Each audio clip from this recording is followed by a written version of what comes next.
So what I thought we might do is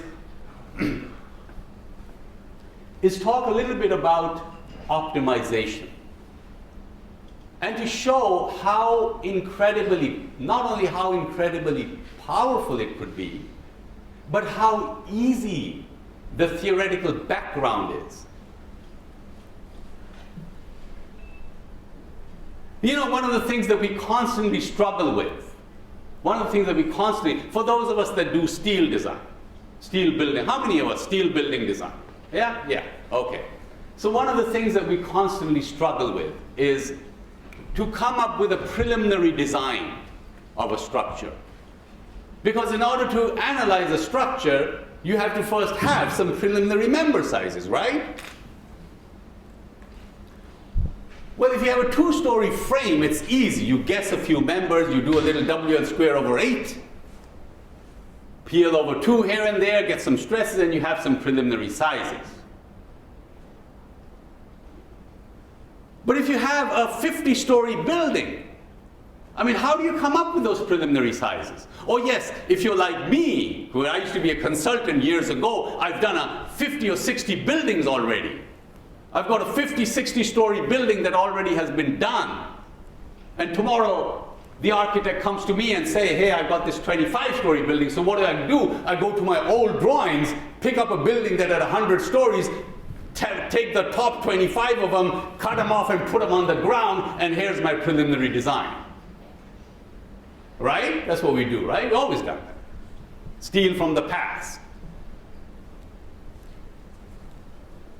But you see, in this new way of working, you don't do that. The program, what you do to the program is you give them a series of member sizes and say, these are the member sizes I would probably like to use in this structure. Whatever they are, a set of wide flange sizes. And you assign that list to the various members. You might have a different list for columns, you might have a different list for beams, different list for braces. And the program will then automatically choose from that and give you a preliminary design which you can then optimize. And we'll show how that works. But you have no guessing involved anymore. You just choose those sizes and the program will come up.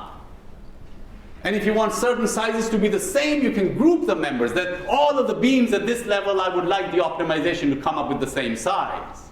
You can do that. Okay, so that's one area. You've got your preliminary design done, you've got your final design optimized. Now, let's talk about deflection. So you've got the structure is now all preliminary designed and all final design. Now you apply your loading and your deflections are high.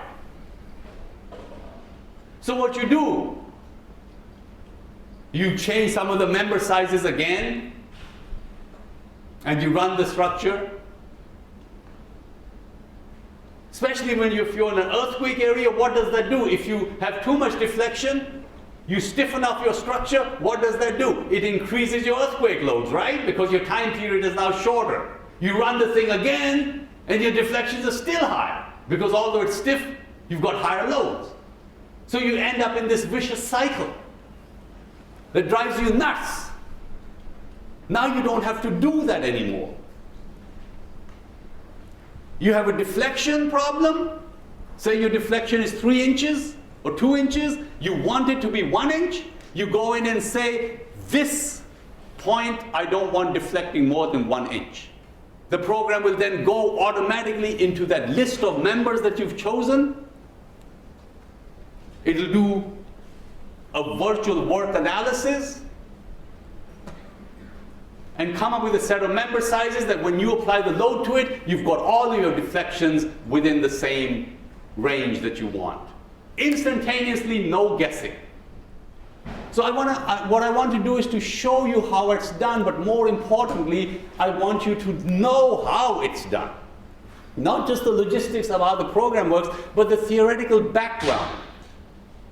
Because it's incredible. It's so simple. I mean, I know all of us, when we went through college, we learned the virtual work method, right? And to me, it was always like virtual. I mean, so we've learned this thing, but how do we use this doggone thing? This is an actual practical application of the virtual work method. And it's mind-blowing. And when I first learned it, I saw this thing, my God, why didn't somebody do this thing 35 years ago? Here I'm sitting guessing all those member sizes. And everybody that uses that, I mean, I get phone calls from people, they're like, this is the best thing that, that I have. One thing that alone makes ETABS worthwhile. And that's in steel design only. But you have the same concept that's applicable to shear walls and to concrete frames. And this new next release of ETABS, you would see it coming in there. But let's talk about that, because I really want to spend some time on this thing, because it's just something that is unique. And more importantly, for those of us that are in building design, whether steel, concrete, shear wall, this is something that you should really know. And